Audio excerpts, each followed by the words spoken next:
கர்த்தருடைய பரிசுத்த நாமத்திற்கு மகிமை உண்டாவதாக. இன்றைய வசனம் ஏசாயா 43:18-19. முந்தினவைகளை நினைக்க வேண்டாம், பூர்வமானவைகளை சிந்திக்க வேண்டாம். இதோ நான் புதிய காரியத்தை செய்கிறேன், இப்பொழுதே அது தோன்றும், நீங்கள் அதை அறியீர்களா? வனாந்திரத்தில் வழியையும் அவாந்தர வெளியில் ஆறுகளை உண்டாக்குவேன்.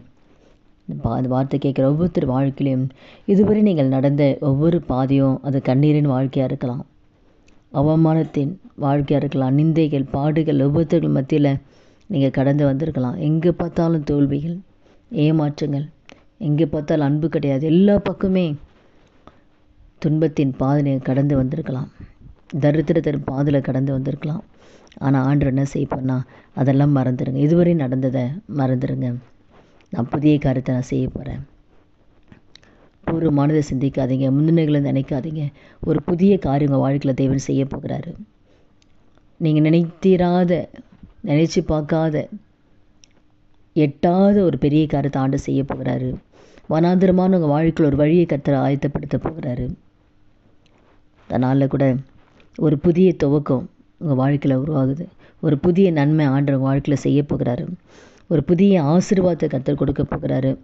பிள்ளைகளுடைய வாழ்க்கையில், பிள்ளைகளுடைய எதிர்காலத்தில் கர்த்தர் நன்மையான காரியத்தை தேவன் செய்ய போகிறார்.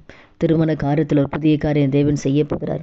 ஆசீர்வாதம் இல்லாமல் தரித்திரத்தில் இருக்கிறீங்களா? ஆண்டவர் புதிய காரியத்தை தேவன் செய்ய போகிறார். ஆச்சரியமாய் கர்த்தர் உங்கள் வாழ்க்கையில் அற்புதங்களை கர்த்தர் செய்ய போகிறார். அதனால் உங்கள் கண்ணீரை கர்த்தர் களிப்பாய் மாற்றுவார். உங்கள் துக்கத்தை ஆண்டவர் சந்தோஷமாய் கர்த்தர் மாற்றுவார். வனாந்திரமான உங்கள் வாழ்க்கையில் ஒரு வழியை உண்டாக்க போகிறார். அவாந்திர வெளிகளை ஆறுகளை உண்டாக்குகிற தேவன் உங்களோடு கூட தான் இருக்கார். உங்களை நேசிக்கிறாரு. சோர்ந்து போகாதீங்க. ஆகோருடைய வாழ்க்கையில் கூட எல்லாராலும் கைவிடப்பட்ட நிலை தான். ஆனால் வனாந்திரத்தை வளைந்து திரியும் போது ஆண்டவர் அந்த வனாந்திரத்தில் ஒரு புதிய காரியத்தை ஆண்டவர் செய்கிறார்.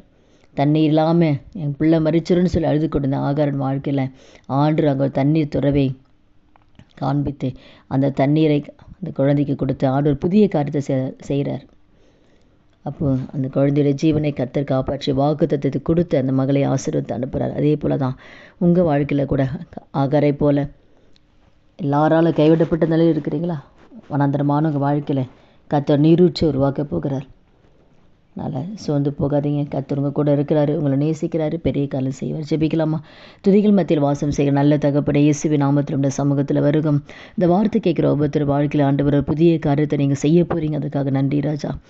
ஆமி அவள் கடந்து வந்த பாதையெல்லாம் ஆண்டவர் அப்பா, அவங்க சஞ்சலப்பட்ட நாட்களுக்கும் துன்பப்பட்ட நாட்களுக்கும் சரியாக நீங்கள் மகிழ்ச்சியாக்க போகிறீங்க. அதுக்காக நன்றி செலுத்துகிறோம்.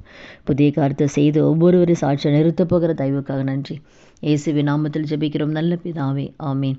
கர்த்தர் நாமத்துக்கு மகிமை உண்டாவதாக.